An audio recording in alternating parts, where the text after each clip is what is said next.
আসসালামু আলাইকুম ওয়া রাহমাতুল্লাহি ওয়া বারাকাতুহু। আমার প্রাণপ্রিয় জকিগঞ্জ খানাইঘাটবাসী, আপনাদের অবগতির জন্য জানানো যাচ্ছে যে জাতীয় নাগরিক পার্টি এনসিপি শাপলা প্রতীকে নির্বাচন করার জন্য আমাকে মনোনয়ন দিয়েছিল এবং আমি জকিগঞ্জ খানাইঘাটের প্রতিটি থানায়, প্রতিটি উপজেলায়, প্রতিটি গ্রামে শাপলাকলির জন্য চষে বেড়েছি। আপনারা আমাদেরকে আমাকে আমার প্রাণপ্রিয় জকিগঞ্জ খানাইঘাটবাসী আমাকে যেভাবে সাপোর্ট দিয়েছে, আমি জকিগঞ্জ খানাইঘাটবাসী অবশ্যই কৃতজ্ঞ।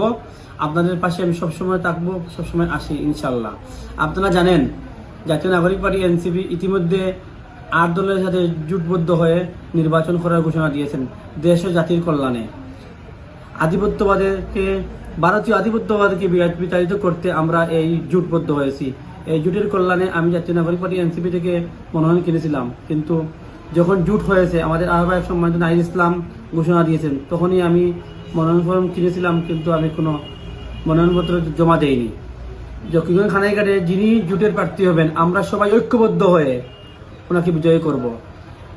আমরা ইতিমধ্যে জানতে পেরেছি জকিগঞ্জ খানাইঘাটের জোটের প্রার্থী হচ্ছেন আমাদের সম্মানিত জামাতের উত্তরের আমির হাফিজ আনোয়ার হোসেন খান এবং মুফতি আবুল হাসান।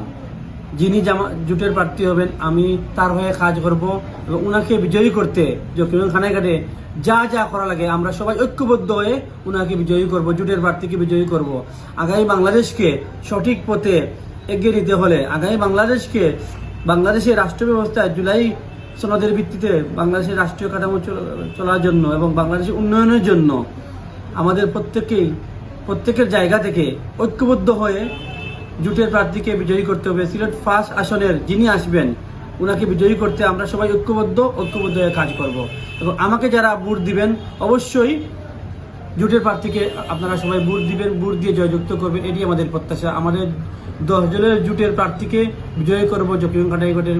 আমরা সবাই ঐক্যবদ্ধ হয়ে এবং এই বিজয় নিশ্চিত করতে হবে আমাদের। অসংখ্য ধন্যবাদ আপনাদের সবাইকে।